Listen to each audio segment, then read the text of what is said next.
Spirit One was always a company I wanted, but never a company I intended to launch at the public. I struggled with the construction of modeling this concept for years. I wasn't opening the next trendy pizza place, nor was I introducing the latest frozen custard craze. What I was doing was simply listening to business owners and top performers in the automotive repair industry. I remember as a sales representative, I would engage in conversations about business and often life with many shop owners and managers. We would discuss business strategies, action plans, and goals. And I remember going home at night and researching the things I discussed with the business owners throughout the day. I would research everything from how to be a better salesperson to whether a reverse mortgage is a smart component of your retirement plan.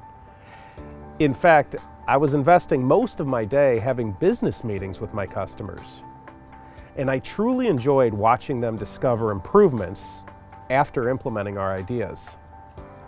There was no money in it for me. I wasn't being paid in the terms of monetary sum, but I was discovering a true and genuine desire to educate and coach and help others succeed. Not to mention, it was fun. It was really fun.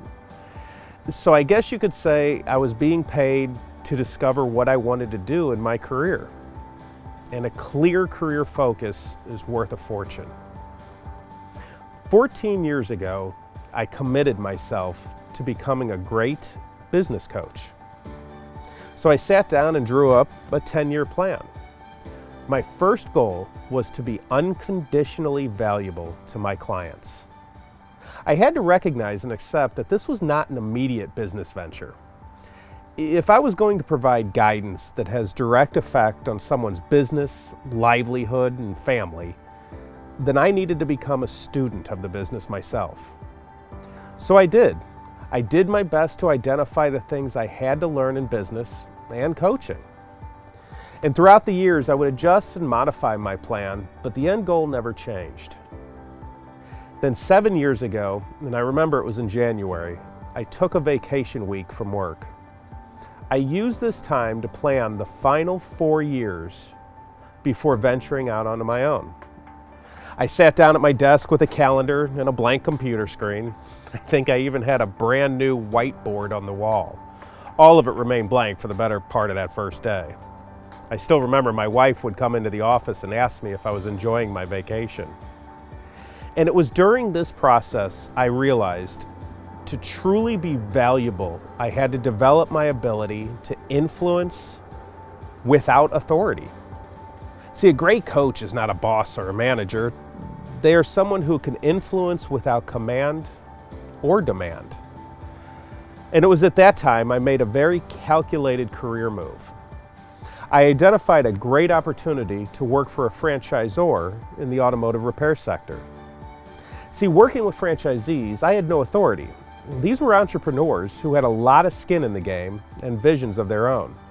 So you can't demand anything from them. It was the perfect match for the skills I needed to develop. So I set a timeline of 4 years to develop and hone my skills. And after about a year or so of courting, I joined their team. It was an awesome learning experience, and trust me, I made mistakes, and I fell on my face many times. But just like when I was a salesman years prior, I would go home and research on everything I didn't know or that I fell short of achieving. And against my action plan and my own personal coach, I did extend beyond the 4 years. I formed some wonderful relationships with franchisees, and then I had developed a respect for the leadership of the company. But my heart was no longer in that game. Quite possibly because subconsciously I knew I was beyond the 4 years written in my action plan. It was a great lesson in how easy you can slip into the comfort zone of career stagnation. And for me, it was pretty easy to agree it was time to begin my own chapter in business. But for a business owner, a comfort zone of stagnation can mean something much more dire. And it was just another valuable lesson and another reason I knew it was time to launch Spirit One. Our goal is to be a leader in the automotive industry. Our divisions are distinctly diversified with a focus on business performance, employee education and development, and towing and recovery. I told you we were diversified, but we are a company designed by the request of our clients. And when you care for the people you serve, they want you to succeed. And when the people you serve encourage you to do for others what you have done for them, even if it means something new, you listen. And we did. And that's why I always say, welcome to Spirit One. What can we help you achieve?